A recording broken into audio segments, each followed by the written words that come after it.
নমস্কার, আজকে নতুন খবর, ইলেকট্রিক একটা ডেঞ্জার খবর নিয়ে এসেছি।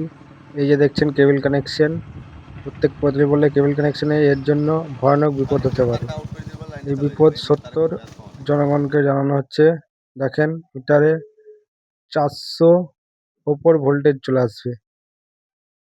সামনে দেখতে পেলেন ওইখানে কেবল কানেকশন কেটে গিয়েছিল, ওই কেবল তার কেটে যাওয়ার জন্য মিটারে 400 ভোল্ট চলে এসছে। একটা তার কেটে গেছিল নিউট্রালটা, তার পরবর্তীতে কি হয়েছিল, 400-র ওপর ভোল্টেজ ঢুকে গিয়েছিল।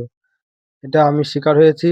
এখানে অনেক কানেকশন 400-র ওপর ভোল্টেজ ঢুকে গেলে অনেক কিছু নষ্ট হয়ে যায় ইলেকট্রিক। এ দেখেন 407, দেখতে পাচ্ছেন 407 ভোল্টেজ। এই 407 ভোল্টেজ ঢুকে গেলে কি হয়, অনেক কিছু পুড়ে যায়। ইলেকট্রিক জিনিস 407 ভোল্ট নিতে পারে না, এই জন্য অনেক কিছু পুড়ে যাওয়ার সম্ভাবনা হয়। তাই আপনারা সতর্কবার্তা রাখেন এবং কারেন্টের অফিসে অবশ্যই যোগাযোগ করে এর কোনো একটা ব্যবস্থা নেওয়ার চেষ্টা করেন।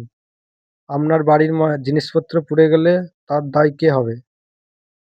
আপনার ভোল্টেজ দরকার 240 কিংবা 220 থেকে 200, হাইয়েস্ট 60 কি 80।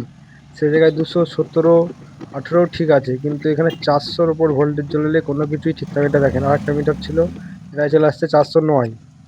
এরকমভাবে যদি ভোল্টেজ আসতে থাকে তাহলে যে কোনো মুহূর্তে যে কোনো জিনিস বেশিক্ষণ চালালেই পুড়ে যাবে। তাই খুব সতর্ক হন এবং সবাই একটা ভালো করে মাথায় ঢুকিয়ে নেন ইলেকট্রিক অফিস কীভাবে কাস্টমারদের প্রতারণা করছে।